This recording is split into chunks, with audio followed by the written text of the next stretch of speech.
우리는 예수님 믿습니다. 부처님 믿지 않지 않습니까? 그래서 기독교를 예수교다 그럽니다. 그 말은 예수님을 믿는다는 말은 예수님을 따르겠다는 거예요. 예수님을 안 따르겠다면 여기 오실 이유가 없습니다. 마가복음 8장 34절인데요. 아무든지 나를 따라오려거든 자기를 부인하고 자기 십자가를 지고 나를 좇을 것이니라 그러셨습니다. 무리와 제자들을 불러 말씀하셨습니다. 예수님 믿겠다, 따르겠다 그러면 반드시 자기 부인해야 합니다. 우선적으로 지켜야 하는 거예요. 십자가를 지는 일은 자기 부인과 대구 관계입니다. 이미 자기를 부인한 사람은 십자가를 응당 질 수 있습니다. 예수님을 보십시오. 겟세마네 동산에서 피 맺힌 기도가 뭡니까? 자기 부인이었습니다. 이후 십자가를 지셨습니다. 지난주에 이어 외식을 말씀드립니다. 뜬금없이 자기 부인이냐 하실는지 모르겠습니다. 외식하단 말 휘포크리노마입니다. 가장하다, 뭐뭇과 같이 꾸미다, 속이다 이런 말입니다. 외식이란 말 휘포크리시스입니다. 위선자, 사칭자 이럽니다. 이 말을 가만히 보면은 어디서 듣던 소리가 있습니다. 크리노 여기서 왔습니다. 잘 아시지요? 판단하다 그 말입니다. 요한복음 8장에서 정죄하단 말하고 막 판단하단 말하고 막 바꿔서 헷갈리게 만들어 버렸는데요. 판단하다 그겁니다. 외식은요 한마디로 다른 사람이 잘못 판단하도록 직간접적으로 꾸며 속이는 행위입니다. 자기 부인과 외식은 그러므로 정반대 개념입니다.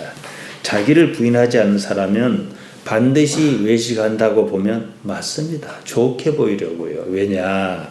동물의 세계에서는 동물이 그러지 않습니까? 카멜레온 같이 몸의 색을 변하는 것도 외식이에요. 동물의 세계에서는 생존이 가장 큰 가치입니다.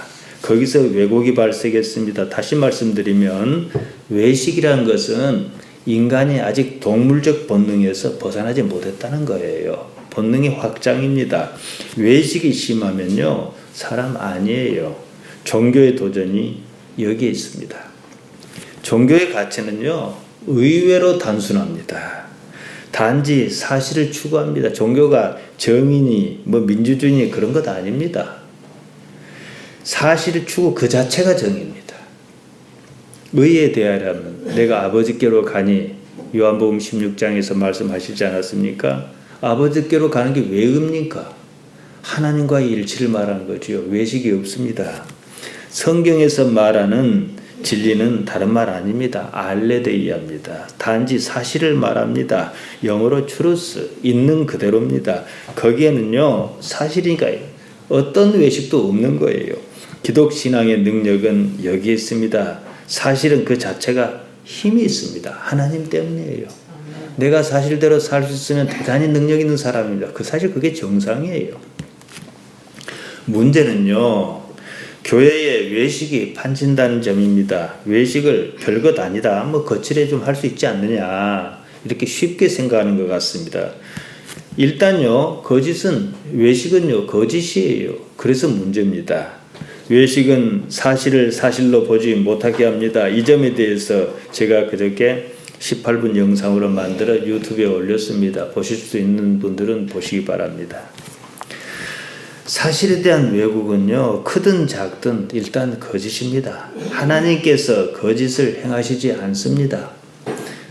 지지난주 2주에 걸쳐 마태복음 5장 8절을 말씀드렸습니다. 예수님께서는 마음이 청결한 사람이 하나님을 볼 것이다 그러셨습니다. 다른 말로 합시다. 외식이 없는 사람이 하나님을 볼 것이다 이 말씀입니다. 보다 적극적으로 말씀드리자면 사실의 삶을 사는 사람이 하나님을 알아차립니다. 기독신앙인의 자유가 여기 있습니다. 요한복음 8장 32절입니다. 진리, 이거 사실이라고 얘기를 하는 게 더 쉽습니다. 사실을 알지니 사실이 너희를 자유케 하리라. 그노세스데 텐 알레데이야, 사실을 알아라. 카이, 그러면 해 알레데이야, 사실 그것이 엘류데로세 히마스, 너희에게 자유를 줄 것이다. 사실 우리는 남을 대하면 불편해요. 어려운 자리란 게 아니습니까? 어려운 자리가 뭡니까? 외식해야 하는 자리거든요. 왜냐? 나를 지키려니까. 상대가 나를 굳게 보면 안 좋잖아요. 불편하단 말은 자유롭지 못하다 그 뜻입니다. 무엇 때문이겠습니까? 어느 편이든 외식이에요. 불편을 느꼈다는 말은 내가 이미 외식의 단계에 들어갔구나. 내 능력이 여기까지밖에 아니구나. 그 말입니다. 그가 나를 어떻게 볼까? 본능적인 판단이 작동하고 행동이 자유롭지 않습니다. 가족에게는 좀 자유로워요. 알 것 아니까요. 감추고 말고 할 게 없습니다. 그런데 더 자유로운 사람이 있습니다. 진실로 사랑하는 사람입니다. 그에게는 감출 게 없어요. 허물이 아닌 줄 압니다. 이처럼 불편한 현실은요, 동물적 생존 본능에 따른 겁니다. 살고자 하여 생긴 몸의 생물적 반응입니다. 일단 자신의 이러한 상태를 이해하고 숙지하면은요, 기회가 생깁니다. 따라서 우리는 예수님의 말씀으로 끝없이 정화의 단계를 거쳐야 합니다. 외식하지 않을 능력을 갖춰야 해요. 어떻게 외식하지 않고 살 수 있는가를 알아내요. 그게 알아낼 수 없으면 외식할 수밖에 없잖아요. 나를 지켜야 하니까요. 그 때문에 우리는 주일이라고 해서 여기에 와 있는 겁니다. 우리는 반드시 외식의 문제를 넘어서야 합니다. 왜냐? 나의 실제 존재를 잠식하기 때문입니다. 실제 존재로서 내가 없으면요, 세상을 살아도 사는 것 아닙니다. 사실 인간의 불행이 이 때문이에요. 남에게 어떻게 보이는가, 이게 물론 그 사람의 책임이다 아니다 이 뜻은 아니에요. 남에게 어떻게 보이는가에 어떤 이유도 간에 거기에 전전긍긍하는 사람은요, 가만히 보세요. 불행한 사람입니다. 남에게 어떻게 나를 보든지 간에 어떤 이유에서든지 간에요, 자기 자존감이 있어서 그랬든 뭘 몰라서 그랬든 상관없습니다. 행복한 사람입니다. 치매에 걸린 사람은 그 당사자는 행복해요. 뭘 몰라요. 옆에 사람이 불편하죠. 인간의 불행이 근원이 외식에 있다는 사실을 여러분이 염두에 두시고 우리나라 상황과 한국교회 현실을 한번 봅시다. 우리나라는 지금까지도 분단의 비극이 있지 않습니까? 단지 남쪽과 북쪽이 나뉘었다는 현실 그 자체가 비극이 아니고요. 이 때문에 사람의 영혼이 망가졌다 그겁니다.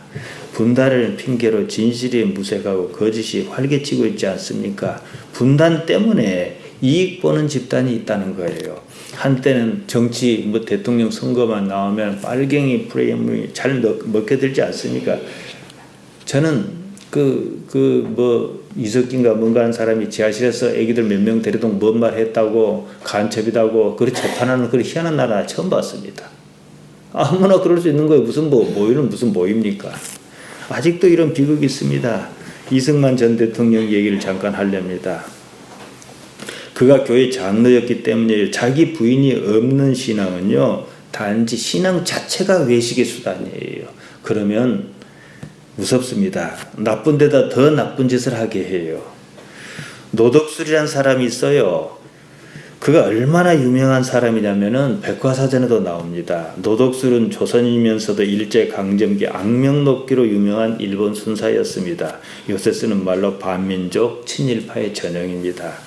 울산에서 당시 보통학교 2학년을 중퇴한 후에 일본인이 운영하던 작파상 점원으로 일하다 경찰에 지원합니다. 승진해서 경남경찰부 보안과 순사로 근무합니다. 1928년 경부, 해방후에는 경감입니다. 거기에 올라서 서울에서 근무합니다. 수많은 독립운동가를 검거하고 고문해서 일제로부터 많은 훈장을 받았습니다. 평양경찰서장으로 근무하던 중에 해방을 맞은 거예요. 반민족 친일 행위자로 시민에게 붙잡혀 몇 달 구금당하여 있다가 어떻게 해서 월남합니다. 1946년 미군정 당시 수도경찰청장 장택상이 수사과장으로 임용합니다. 좌익을 색출하는 데 앞장섭니다. 친일파요 민족 반역자로 검거령이 내린 친일경찰이었습니다. 그럼에도 불구하고 경찰 조직 내에서 이승만을 반대하는 세력을 배제시키는 데 앞장선 공로를 인정받습니다. 친일 고문 경찰이 하루아침에 애국투사로 변한 겁니다. 현재 이 나라의 애국 보수 친미를 주장한 사람 대개 이부릅니다. 1949년 1월 24일 박민태라는 청부업자를 고용해서 반민특위 간부를 암살하려던 음모가 드러났습니다. 반민특위에 체포됐지요. 이틀 뒤 이승만이 풀어줘요. 노덕술은 반공투사다 그랬습니다. 반공은 참 편리합니다. 이승만이 친일 고문 경찰을 하루아침에 반공투사로 둔갑시켰습니다. 권력 유지를 위해서 참 이용할 만한 가치가 있다 생각한 모양입니다. 김원봉이라는 사람이 있습니다. 일제 당시 김원봉은 일본 당국에서 김구보다도 현상금이 2배나 더 많이 걸린 사람입니다. 1919년 의열단을 조직해서 항일운동했고요. 동양 척식회사를 폭파하려 했고 일본 천황까지도 암살을 계획했던 사람입니다. 1942년에 광복군 부사령관, 1944년에 임시정부 군무장을 지냈습니다. 해방 후 김원봉이 귀국하자 노덕술은 그를 빨갱이라며 잡아다 종로경찰서 지하 감옥에 가두고 사흘 밤낮을 모질게 고문했습니다. 노덕술의 고문 방법은 오늘날까지도 얼마나 유명한지 전해 내려옵니다. 수치심을 최대한 줬어요. 가장 비열한 방법을 썼습니다. 노덕술은 김원봉이 화장실에서 일을 보고 있는데 바지도 지키지 못한 그대로 체포해서 종로경찰서에 연행했습니다. 나만의 현실 때문이었던지 김원봉은 결국 1948년에 월북합니다. 1950년대 김일성의 체제 강화 때 숙청당한 것으로 알려지고 있습니다. 노덕술은 일제강점기 이후 오늘날까지 우리나라의 시대적 상황을 아주 잘 드러내주는 전설적인 인물입니다. 대한민국에서 정치적으로든 경제적으로든 성공하려면 노덕술처럼 해야 한다는 교과서적 인물입니다. 제가 왜 이 이야기를 하느냐, 교회의 모습이 딱 그렇거든요. 지금 어린이집 문제 보세요. 다 그 비슷해요. 친일 인명사전 편찬을 유독 교회가 반대했다는 사실 여러분 아십니까? 근데 그 사람들이 애국이라고 그래요. 이때 교회는 언제나 교회라는 이름보다도 민족과 보수라는 이름을 앞세웠습니다. 민족 자주와 민족 자결을 외쳤던 수많은 애국자는 노덕술과 같은 사람에게 무수히 당했습니다. 해방 당시 미군은요, 포고령 1호에 의해서 이 땅에 점령군으로 들어왔습니다. 포고령 1호가 뭐냐? 점령하겠다 이 말이에요. 우리는 미군이 해방군인 줄 알았습니다. 미국은 우리나라가 일본처럼 하나의 나라 그대로 있기를 원하지 않았습니다. 필리핀도 100년간 지배를 했어요. 독일은 전범국가니까 미국과 소련이 동서로 나눌 수 있어요. 우리는 전범국가 아니잖아요. 피해 당사자잖아요. 그때 마침 좌우익이 서로 대립했고 그 한가운데서 미군정은 이승만을 내세웠습니다. 이승만은 자신의 반민족 치부를 감추기 위해서 반공을 국시로 이용했습니다. 군사 독재 정권 시절의 삼청교육대나 형제복지원처럼 말입니다. 반공이면 모든 것이 오케이였습니다. 묻지도 따지지도 않았습니다. 민주주의조차 반공에 힘쓰지 못했습니다. 궁지에 몰린다 싶으면 언제나 색깔 논쟁이 나왔습니다. 전두환 시절 대통령 선거를 코앞에 두고 대한항공 여객기가 공중에서 사라졌습니다. 아무것도 밝혀진 것 없습니다. 유병헌이 죽었다는 말을 촌노인도 안 믿습니다. 친미 반공과 교회 서로 어울릴 것 같지 않습니다. 묘한 연결고리로 얽혀 있습니다. 민중의 약점을 파고든 특정 집단의 이기적 행태가 엄연히 있다는 사실입니다. 누굽니까? 교회라는 거예요. 이승만은 회색입니다. 그에게 가장 중요한 것은 신앙도 민족도 아니에요. 단지 기회입니다. 이승만 국부 논쟁이 왜 나오겠습니까? 이승만이 그랬듯 구한말의 미국 선교도 마찬가지였습니다. 선교사는요, 일부는 선교고 일부는 간첩이에요. 이 나라 와서 뭐 갖고 가겠습니까? 그 와중에 일부는 교회를 새로운 기회로 받아들였습니다. 그것이 오늘날 한국 교회를 이루었습니다. 교회는요, 친일하다가 친미로, 친미에서 반공으로, 반공에서 자칭 보수로. 박정희 전 대통령이 빨갱이였다는 사실 압니까? 하루아침에 바꿨어요. 그때마다 말을 갈아탔습니다. 가만히 보면 지금 교회의 가장 큰 적은요, 사단이 아니에요. 대한민국에서 말해 민족주의입니다.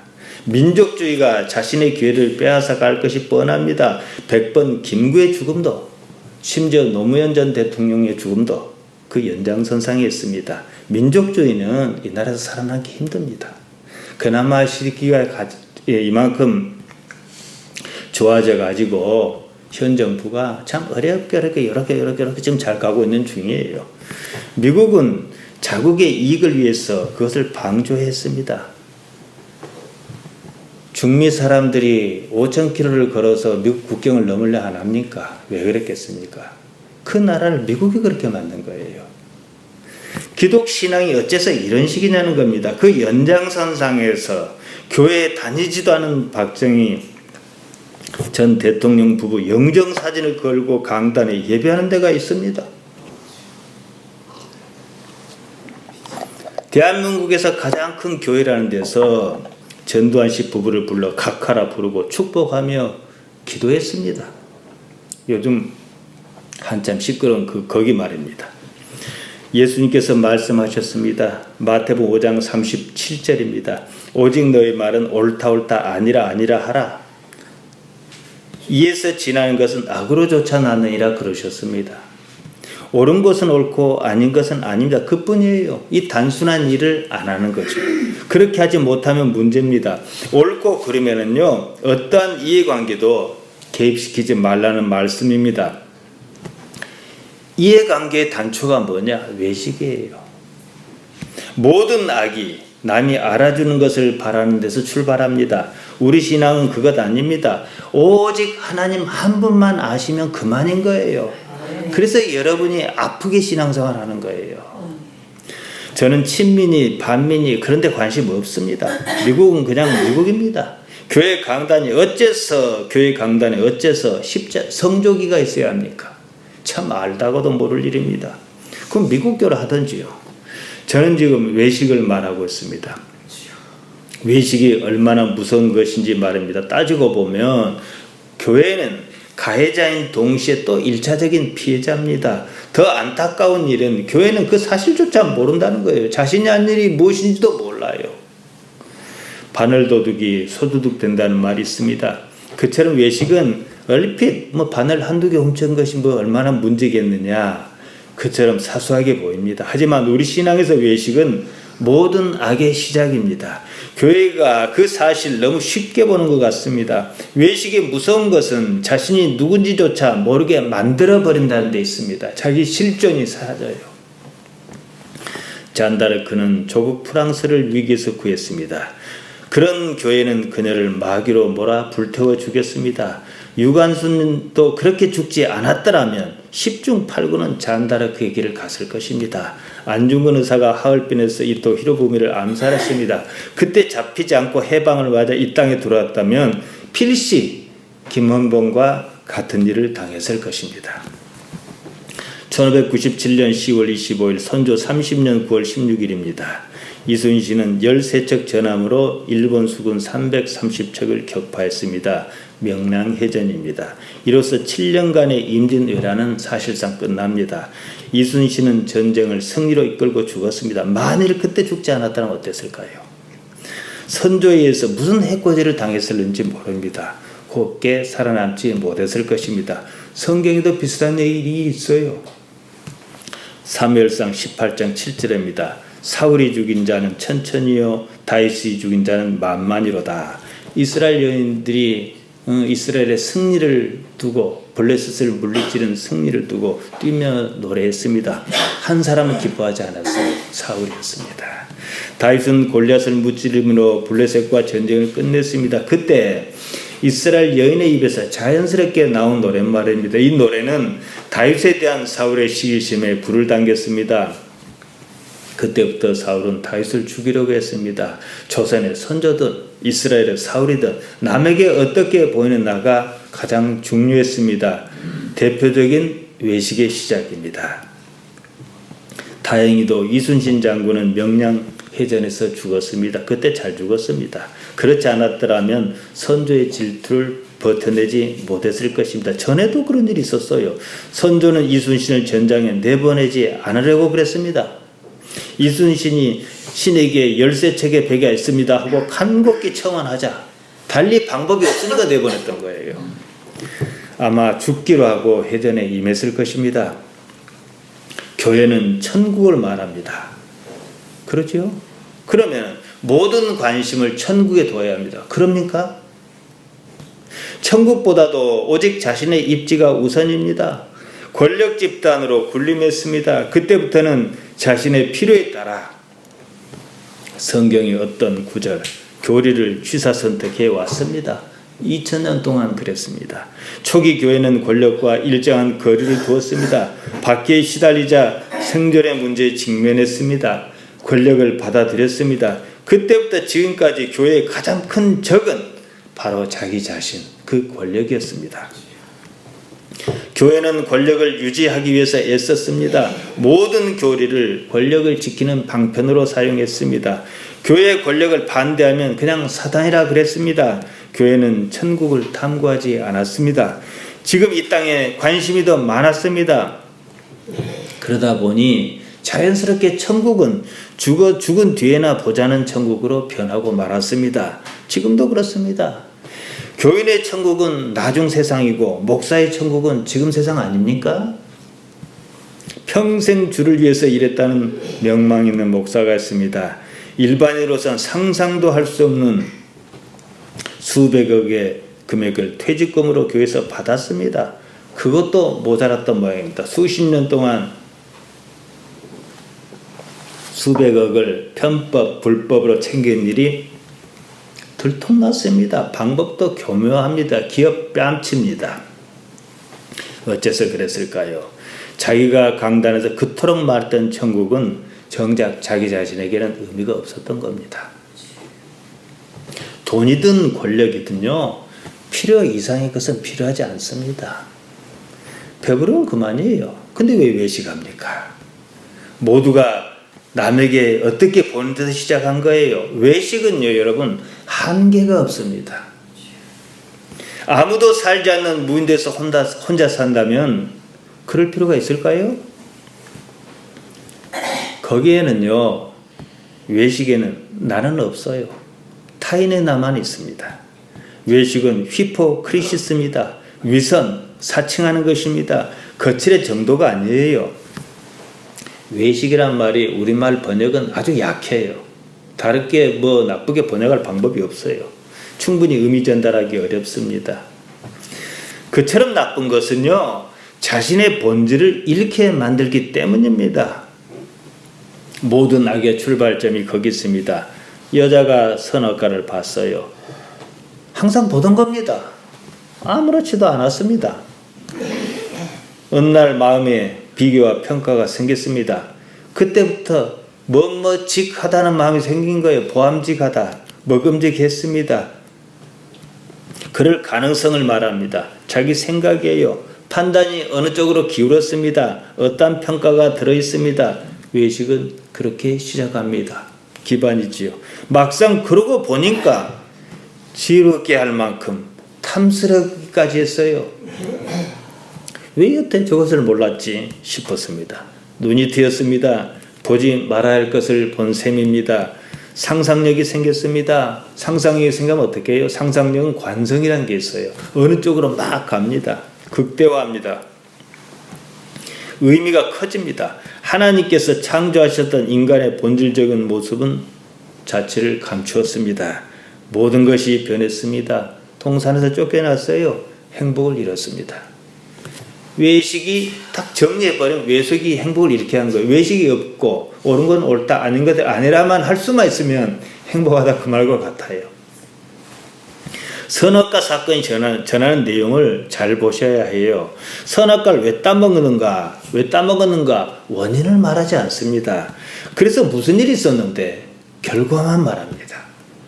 우리는 보통 원인에 따른 결과로 생각하려 합니다. 히브리인의 사고는 그런데 익숙하지 않습니다. 무엇 때문에 어쨌다 그렇게 말하지 않습니다. 믿음에 대해서도요, 믿음은 무엇이다 그러지 않습니다. 대신 믿음을 가졌다는 사람, 아브라함과 이삭과 야곱이 어떻게 살았는가를 보여줘요. 우리는 믿음이 무엇이다, 어떻게 하는 것이 믿음이다 확정짓고 싶어 합니다. 인간의 불행이 아담과 하와가 선악과를 따먹은 때문이라고 말하고 싶어 합니다. 이러면 쉽습니다. 이것을 확장해서 모든 것은 죄 때문이다. 죄란 게 뭔지 모르지만 죄 딱 정해놓고 거기다 뒤집어 씌워버려요. 나는 문제가 없다는 거지요. 그 말은 죄가 무엇인지 모른다는 말과 하나도 다르지 않습니다. 그런 식으로 확장하다 보면 선악과 사건조차도 죄 때문이에요. 아담과 하와는 잘못 없어요. 그러면은요. 맞는 것 같아요. 하지만 선악과 사건은 원인을 말한 적이 없습니다. 히브리인의 화법을 이해해야 합니다. 지금 삶의 상태를 설명하기 위해서 그런 이해가 필요했습니다. 우리가 몰라도 알 수 없어도 모르지만 원인은 있을 테니까요. 하지만 원인은 모릅니다. 선악과 사건 이후에 사람에게 변화가 생겼습니다. 참다운 자아가 없어졌습니다. 그 자리에 거짓의 자아로 우리 자신을 대체하였습니다. 이런 일은 인류 역사에 늘 있어 왔습니다. 지금 우리는 외식이 무엇인지 이해해야 합니다. 어떻게 말하여도요, 종교는 무슨 순수한 가치를 지향합니다. 그런 종교에서 그처럼 위선, 외식이 많은지 모릅니다. 총회장, 노회장 서로 하겠다 야단입니다. 누군가는 해야겠지요. 근데 서로 하겠다고 야단이에요. 혼자 살기로 작정한 불교 성녀가 무슨 총무원장이며 주지하겠다며 설칩니다. 그게 무슨 의미가 있습니까? 언제부터인가 우리 다른 지역도 그런지 모르겠습니다. 우리 지역은 좀 이상해요. 자식이 무슨 고시에 붙기만 하면 이상한 고시도 듣도 보다 못한 고시도 막 현수막을 내걸고 야단이에요.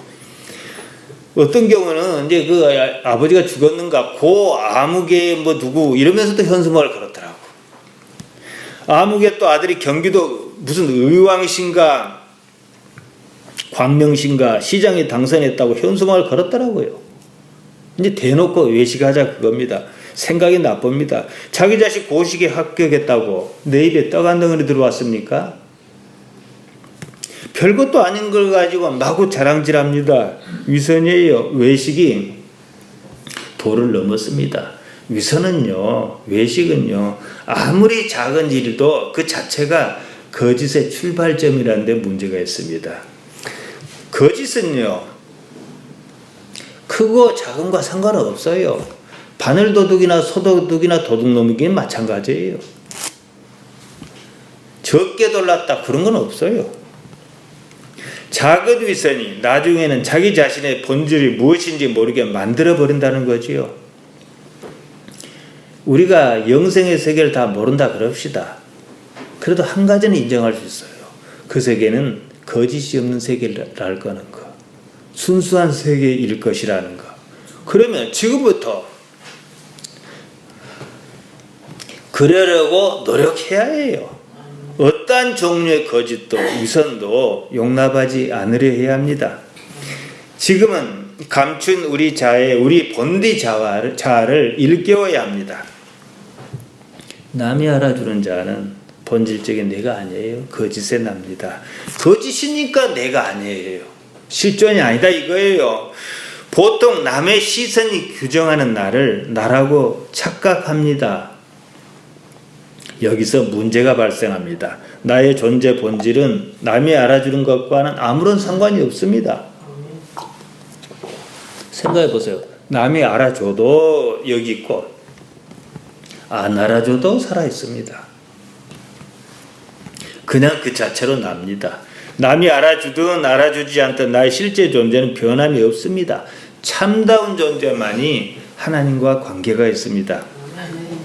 마태복음 6장에서 예수님께서 말씀하시지 않습니까? 구제, 기도, 금식, 특별히 종교적인 행위입니다. 남에게 보이기 위한 행위가 아니에요. 신앙의 대상이신 하나님께서 아시면 그만입니다. 그럼에도 불구하고 그조차도 남에게 자신을 드러내 보이는 수단으로 생각한다는 사실에 전반적으로 한국교는 이 문제예요. 목사가 잘못하면 교회 안 가야지요. 왜 갑니까? 여러 가지 이유를 대요. 교회에 이런 문제가 없다면 우리 교회는 올 수밖에 없어요. 갈 데가 없으니까. 도대체 많아요. 옆에 가면 또 있고 또 있고 여기 마음에 안 들면 여기 가고 여기 마음에 안 들면 여기 가야지요. 아무튼 교회도 이런 문제가 없다면 교회가 훨씬 건강할 것입니다. 생각해 보세요. 목사가 아무리 기다려도 성경적이지 않아 다 가버리면 그 짓 하겠습니까? 교회마다 장로나 권사를 세우지 않습니까? 장로가 장로 같지 않고 권사가 권사 같지 않다는 말이 나옵니다. 이미 시스템이 망가졌다 그거예요. 담임 목사가 신앙적 판단에 따라 성경이 제시하는 어떤 조건에 맞춰서 장로로 권사로 세우면은 아마 그걸 알면 불만은 없을 겁니다. 그 전부터 자기 다루기 편한 사람, 자기 말 잘 듣는 사람, 자기 측근에게 장로 권사자를 인심 쓰듯이 나누어 주었습니다. 이게 오래 간 거지요. 근데 교인 입장에서 봅시다. 나이가 들 만큼 들었어요. 신앙생활 오래 했어요.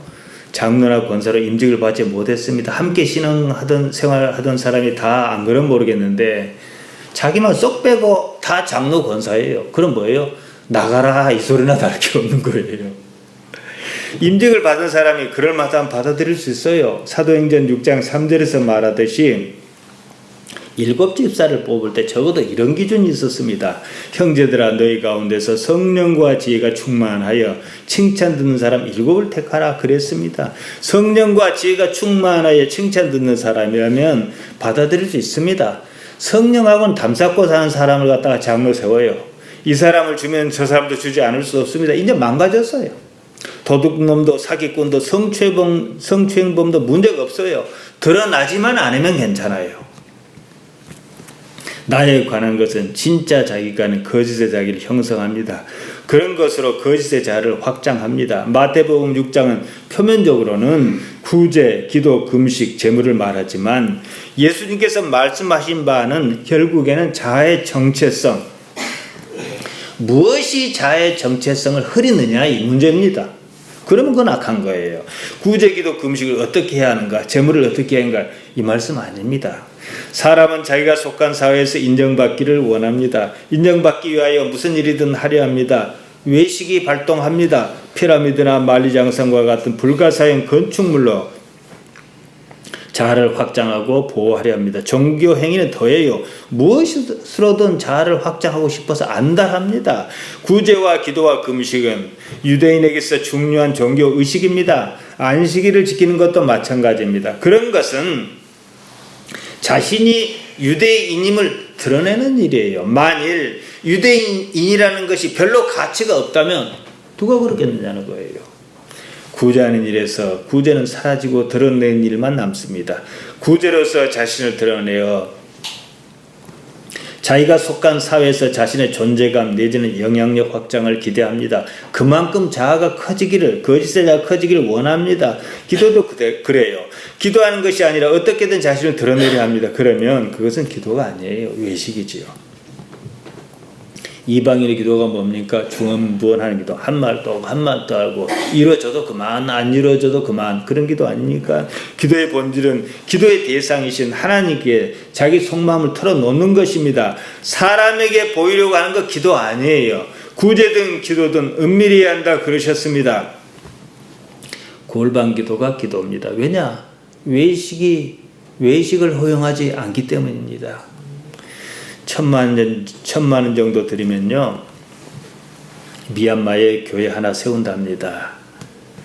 현지인도 모르는 한국말 자기 교회 이름을 거기다 딱 붙여놨어요. 선교란 자기를 위한 일이 아니에요. 현지인을 위한 일입니다. 내가 가진 은혜를 넘겨주겠다는 거예요.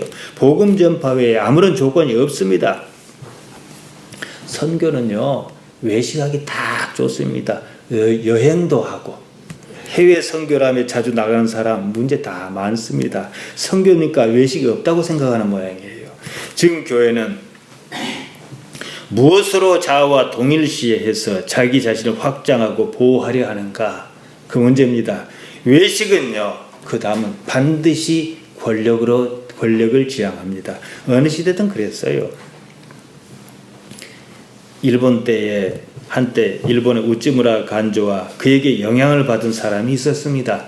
김교신, 함석헌, 송두용, 정상훈, 유석동, 양인성 이런 사람입니다. 무교회주의라 했습니다. 왜 그랬겠습니까? 교회를 부정함으로 세상을 살리자 그랬어요. 교회가 아니니까 온 세상이 교회라는 큰 틀의 긍정도 생각해야 하는 거예요. 예수님께서 바로 그 점을 지적하셨습니다. 보물을 천국에 쌓아라 그럽니다. 마음의 문제입니다. 그런데도 천국을 교회로 바꿔버렸어요. 참 재주도 좋습니다. 저는 천국에 보물 쌓을 재주가 없어요. 그처럼 관념적인 말 자체가 외식입니다. 하나님께서 돈이 궁색하시다며 돈 내놓으라 하신 적 없습니다. 돈이 그 사람을 잡아먹으려 하니까 내놓으라 하실 수는 있어요. 천지를 창조하신 전능하신 분입니다. 하나님께 여쭤보지도 않고 무슨 일하면 하나님께 기뻐하신다. 자기 생각이에요. 여러분 기억하실는지 모르겠어요. 제가 강단에서 이러이러한 일을 하나님께서 기뻐하십니다 한 적이 있습니까? 저는 기뻐한지 안 기뻐한지 모르겠어요. 그래서 그런 말 잘 안 합니다. 본인만 알 거예요. 오래전입니다. 부산의 한 교회에 초청을 받아 간 적이 있어요. 강사한 사람이 막 열심히 설교해요. 집 두 채 가지고 있는데 한 채 팔아 하나님께 바치라. 어떻게 세게 분명하게 말하는지 지금도 기억이 납니다. 쓸데없는 말이에요. 교회 내라 그 말이에요. 사람이 하나님께 바칠 수 있는 게 집이 아니에요. 아무것도 없어요. 하나님께서 아무것도 부족한 것이 없는 분입니다. 하나님께서 우리에게 요구하신 건 우리 자신이에요. 우리 자신을 침해하는 것이 있으면 그걸 버리라는 거예요. 우리가 순수한 자아 상태로 하나님께 나아가는 것입니다. 여러분, 의태착취라는 말이 있습니다. 의태라는 말은 어떤 동작이나 모양을 본떠 흉내내는 걸 말합니다. 착취는 빼앗는 거예요. 사전적으로 착취는 노동의 성과를 무상으로 취득하는 겁니다. 의태는 외식의 한 형태인데요. 의태착취란 외식이 착취라는 물리적 행위를 이루는 것을 말합니다. 의태착취자는 복합적인 인물의 긍정적인 이미지를 보색으로 합니다. 이를테면은 타인에게 신뢰를 주고 그런 건데, 이를테면 군인이 가장 쉬워요. 우리나라처럼 이런 정세가 불안정한 나라일수록 의태착취는 교묘하게 나타납니다. 사실 군인은요, 백성을 보호해야 하는 거예요. 근데 착취자로 어느 날 둔갑해 있어요. 군인이 그 사회에서 인정받는 까닭은요, 안전에 대한 약속 때문입니다. 그토록 간단히 착취가 이루어진 이유는 과거에 있었던 성공이라는 환상 때문입니다. 사람은 일반적으로 환상을 좋아합니다. 환상이 많으면 많을수록 의태착취에 기반은 더 견고합니다. 놀랍게도 착취의 대상은 되게 가난한 사람, 병약한 사람, 사회적 소외자입니다. 교회가 딱 그래요. 이단은 의태착취에 아주 모범을 보여줍니다. 문제가 많은 종교 집단일수록 더 많은 환상을 제공합니다.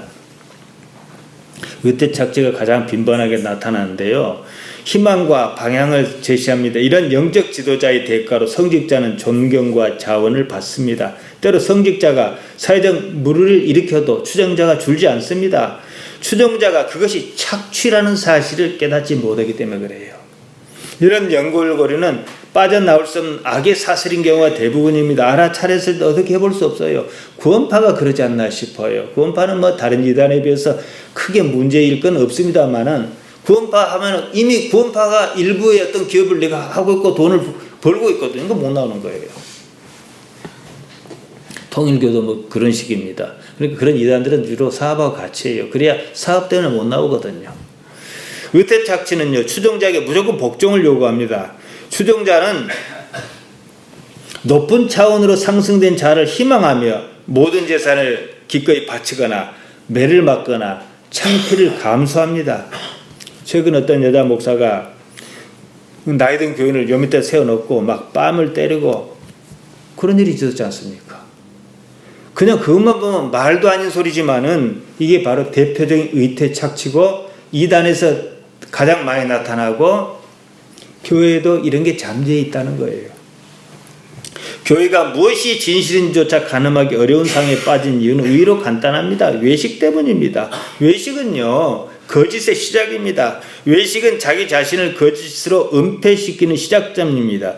그때 사람은 자신도 불행하고 남도 불행에 빠지게 합니다. 하나님께서 창조하신 이 세상에 여전히 불행이 있는 이유는 외식 때문이에요. 간단히 생각해 봅시다. 이 세상에 외식이 정말로 하나도 없다면 불행하지 않습니다. 괴로운 사람도 없어요. 예수님께서는 요한복음 5장 41절에서 사람에게 영광을 취하지 않는다 그러셨습니다. 외식이 없다 그 말이에요. 요한복음 5장 44절에서 이렇게 말씀하셨습니다. 너희가 서로 영광을 취하고, 다른 말로 너희가 서로 외식한다고 야단인데 유일하신 하나님께로부터는 영광을 어떻게 구하지 아니하니 어찌 나를 믿을 수 있느냐? 서로가 잘난 척하려고 바쁜데 어떻게 나를 믿을 수 있느냐? 교회가 서열이 어디가 있습니까? 근데 이미 교회는 서열이 있어요. 어떤 교회는 들어가도 못해요. 사람에게 영광을 구한 일 외식입니다. 자기가 남에게 어떻게 보이느냐에 삶의 가치와 의미를 두고 있습니다. 악의 시발점입니다. 그런 구조가 바로 죄라는 거예요. 화살 같은 것이 관역을 잘못 맞췄다. 하마리티합니다. 한마디로 무엇인가 단단히 꼬여버렸습니다. 그러니 불행할 수밖에 없지요. 외식은 자기 자신을 잃게 만듭니다. 남이 평가하는 나는 참다운 나가 아니에요. 거짓은 납니다. 나는요 그냥 나여야 해요. 존재하는 나는 존재 그 자체로서 가치가 있습니다. 이게 사실이에요. 그 연애 드라마가 아니습니까? 그럼 남녀가 막 사랑하고 그래요. 한쪽이 막 죽을락 말락 하다가 살아나요. 그럼 뭐랍니까? 상대가 태어나줘 고맙다. 살아있어줘 고맙다. 그런 대사가 있지 않습니까? 그러니까 사랑은 진실을 보게 하는 거예요. 잠언 10장 12절 말씀처럼 모든 허물을 가리웁니다. 태어나줘 고맙다는 말이나 살아있어줘 고맙다는 말은요, 어떤 일을 겪으면서 존재의 가장 중요한 가치를 깨달았다는 뜻이에요. 살아있는 것보다 더 중요한 게 뭐가 있습니까? 이제는 본질적인 존재가 상대를 보는 가장 큰 가치로 자리매김했다 이 말입니다. 다른 아무것도 아닙니다. 있음 그 자체보다 더 의미가 있고 가치 있으며 소중한 일은 없습니다. 있음을 바라볼 때 우리가 진리라 말하는 진실, 사실을 바라볼 수 있습니다. 진리나 진실이나 같은 말이라고 말씀드렸습니다. 있음을 알아차릴 때 우리는 진실, 진리, 사실 안에 있습니다. 제가 왜 지금 여기라는 말을 강조하겠습니까? 가장 쉬운 방법이거든요. 만일 우리가 외식하는데 에너지를 쓰지 않는다면 우리의 존재 본질, 있음의 본질인 참다운 자아를 경험할 것입니다. 참다운 자아를 지키며 행복한 삶을 사는데 그 에너지를 써야 합니다. 종교의 가치가 이것입니다. 사람에게서 모든 외식이 사라질 때 그때 참다운 자아입니다. 사람에게 고난이 있는 것은 외식을 없애려는 하나님의 뜻 때문입니다. 최악의 경우지만은 십자가는 좋은 방법입니다. 여러분, 우리 교회는 작으니까 작은 교회가 장점은 이런 게 있어요.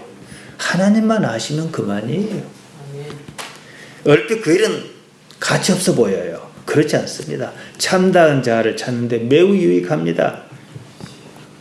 오늘 말씀을 정리하렵니다. 오늘 제가 컨디션이 안 좋아갖고 보도시 여기까지 왔습니다. 목사 저리 희마리가 없는가 그러셨을 것 같아요. 있음의 계시라는 거예요. 모든 대상을 있는 그대로 보는 연습이 좀 필요합니다. 특히 자신에게 말해요. 어떠한 평가나 비교도 하지 마시기 바라요. 외식, 휘포크리시스입니다. 위선, 사칭하는 겁니다. 거기는 하늘로부터는 능력이 있습니다. 존재의 본질, 참다운 자만이 하나님을 만날 수 있습니다. 삶의 눈이 뜨입니다. 세상이 보입니다. 바로 우리가 살고 있는 이 삶 안에 만족과 평안과 기쁨이 있다는 사실을 여러분이 발견할 것입니다. 거기에는요, 어떠한 비교도 없어요. 어떠한 평가도 없어요. 존재 그 자체가 희열인 거예요. 거짓이 없기 때문입니다. 그래서 방법으로 말씀드리면 또다시 말씀드립니다. 언제나 지금 여기에 주목하셔야 해요. 지금 하고 있는 일이 전부인 것처럼 하는 거예요. 그래서 저는 doing이라고 말을 지었습니다. 애기들 보세요. 레고 장난감 가지고 아무것도 아닌 것 같은데 그거 하는 순간만큼 이게 모든 것인 것처럼 해요. 여러분은 무슨 일 할 때 이게 나한테 무엇을 유익을 줄까 생각한다고요. 그건 뒤로 밀쳐버리고요. 지금 하고 있는 그 일이요, 가장 의미 있고 가장 가치 있는 일입니다. 있는 것을 있는 그대로만 보세요. 그러면 여러분의 삶에서 차츰차츰 왜곡이 사라집니다. 그러므로 하나님께서 주신 참 소망을 발견한 여러분이시기를 예수님의 이름으로 축복합니다.